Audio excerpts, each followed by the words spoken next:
Ahoj petrolheadi, já se jmenuji Eugen a vítám vás u dalšího pokračování z naší série o Monterey Car Week Show. Minule jsme se společně podívali na historii Monterey Car Week Show, takže pokud jste toto video neviděli, tak určitě se na něj podívejte zde v odkazu.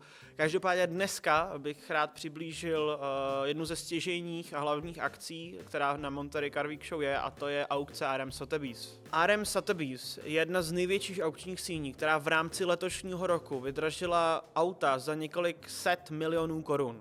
A my vám některá z těchto aut ukážeme. Teda ne konkrétně my, ale člověk asi o něco víc povolaný, a to je Brad Phillips, senior vice president Sotheby's, který přijal naše pozvání a celou touto akcí vás provede. Takže Brade, předávám slovo. Hey, I'm Brad Phillips with Sotheby's. We are in Monterey, California, and this is arguably the biggest sale that we have every year.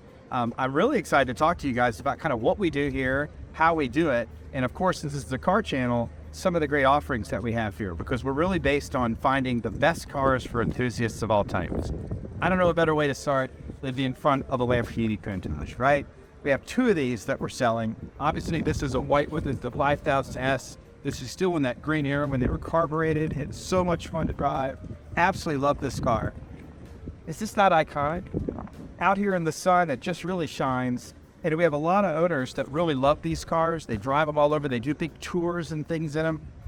Frankly, I hope that you guys agree with me that cars, no matter what kind they are, they're built to be driven and not just sitting on a carpet somewhere in somebody's garage. I like stuff to drive. So let's take a look at some other cars you may want to drive. How about this Arnold Bristol here? This is a fantastic rally car. And I've been around these a lot, and they handle twisty roads just great. This is a 1954. So here's something that's very interesting about these cars. So if I open them,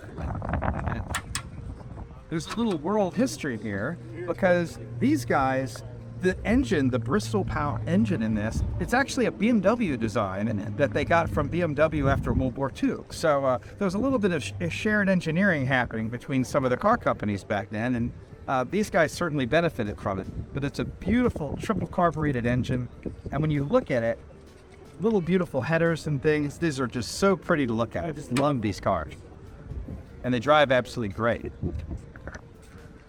I'll show you something really cool over here. We can go back. Obviously, it's the 25th anniversary Countach. That's fun. This is one of the most rare colors of a Ferrari Testarossa you'll ever see. And we've had the pleasure of playing around with this thing a little bit and taking people for test drives in it. I absolutely love this car. This is one of my favorites. We've had an absolute ton of interest in it. So when you think about a Ferrari Testarossa, this is a 12-cylinder power plant. This car goes 185 miles an hour, arguably. And it's all sumptuous leather inside, but it's a proper 5-speed manual transmission. I love Ferraris. I think they're great, but I have to admit, I'm a stick shift guy. I don't really care if it's got the most crazy automatic gearbox in it known to mankind. So I really like Ferraris up to about the 550 Maranello, maybe the 575, stuff that you could really get gated pretty well. Actually, the 575 you could also get with the F1 gearbox. But anyway, it's a really cool color. A lot of people like brown cars. They think they're really kind of interesting. We've got a 928 over there that was owned by George Harrison. That's sort of in this realm of things. Nice 280 Pagoda. Car. I believe you're a fan of these cars. Yes, I am. Yes, I am. This is an automatic equipped car. Some of these you can find with a 4-speed. They're a little more unusual, but most people will say that a 280 SL is just fine with an automatic because the torque peak in it and the automatic really mate well together. And even as a 280, when you accelerate away from the light, it's a very positive shift. Mercedes always has really good boom in the back when you go. I really love that. Here's a little something, an American icon. This is a Corvette. 1958 Corvette. Especially in American cars, whether it was a Corvette or an Impala or whatever, you won't find any more chrome than 1958. So they put everything they had on it. Big wide chrome grille on this thing, lots of extra, these spheres to go up the fenders, side goes, the chrome treatment. This was really kind of peak, this era here. Really, really good. Big vents. They're really doing everything they could do with these cars. but they're fun. This one here is a 270 horse 280 great small block Chevy, you know. Love it. 600 Mercedes. A lot of people don't realize that the very first V8 engine that Mercedes ever made for a production car was in these. And it's a big 6.3 liter power plant, mechanically fuel injected. I had a 6.3, it was a 300 SEL 6.3, which was a slightly smaller version of that, although not so you've noticed. And it was fast. It would scratch out. It was faster than a Porsche 911 that year. So we're talking 1969, 1970, really pretty wicked cars. They had almost 440 pound-feet of torque, which is what really will move you along. But these are really fun. This one's been all gone through. The devil is in the details on these types of cars because everything is air or hydraulic from the windows to the suspension and everything. And if something's wrong, it can be a problem. So you want to make sure that you buy one that's been gone through, or you may know what you're doing. A pokud by vás zajímalo, jak tento celý systém v rámci Sotheby probíhá, tak Brett vám ho celý přiblíží, jak v rámci jejich investičního portfolia koupit, prodat a vydražit všechny možné auta. All right, we've had a lot of questions about what the auction process is actually like. How do we come up with great cars like this iconic McLaren F1? Well, people from all over the world want us to sell the cars to try and maximize their return either on an investor or maybe they want to go buy more cars with them. We do this all over the place. So it's not only US buyers. We've got representatives that are in London, in Paris, in Dubai, Germany, lots of other countries. So if you're interested in either selling a car or buying a car, you don't necessarily have to be standing here in Monterey, California. Everything's always available online at the rmsotheby's.com website. So we'll have people that are in the room here in Monterey enjoying a traditional auction where they're holding up their bidder panels and things like that. But we also have people that will be calling in on the phones or bidding online for all the same cars. So we like to think that each one of our auctions, no matter where they are, is a world opportunity. Another thing that we do that's pretty neat is we do these sealed bid auctions. A McLaren F1 is one of those cars.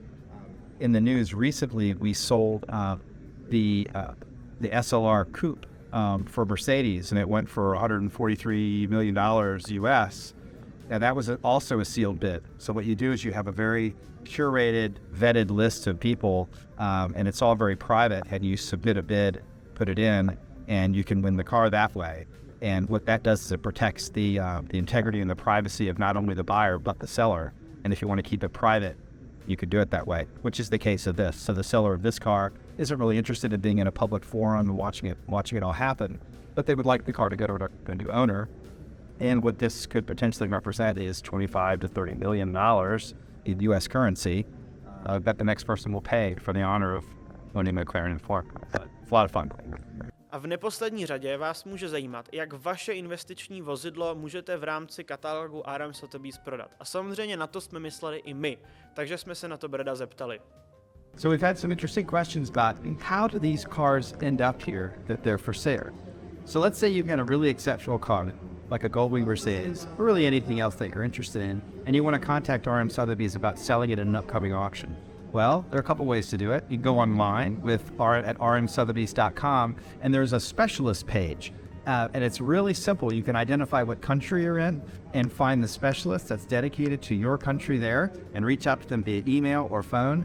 And I can tell you, all these people are car enthusiasts. They love to talk to people that care about cars. And we have so many people that want to sell something. They may love it, but they found something else they want to buy more, which is really, really cool. So we're happy to help any way we can. And it's an honor to talk to you guys here, Pete. Aukce v rámci Monterey Car Week Show, konkrétně hlavně Sotheby's, jsou úžasné akce plné emocí, benzínu a rozhodně pokud máte tu možnost se na ně dostat, tak bych nepřemýšlel ani minutu a příští rok tam jel. Každopádně pokud tu možnost nemáte, tak doufám, že jsme vám aspoň trošku dokázali tuto akci a aukci přiblížit a doufám, že se uvidíme u příštího videa. Do té doby prosím dávejte like a odběry a ahoj.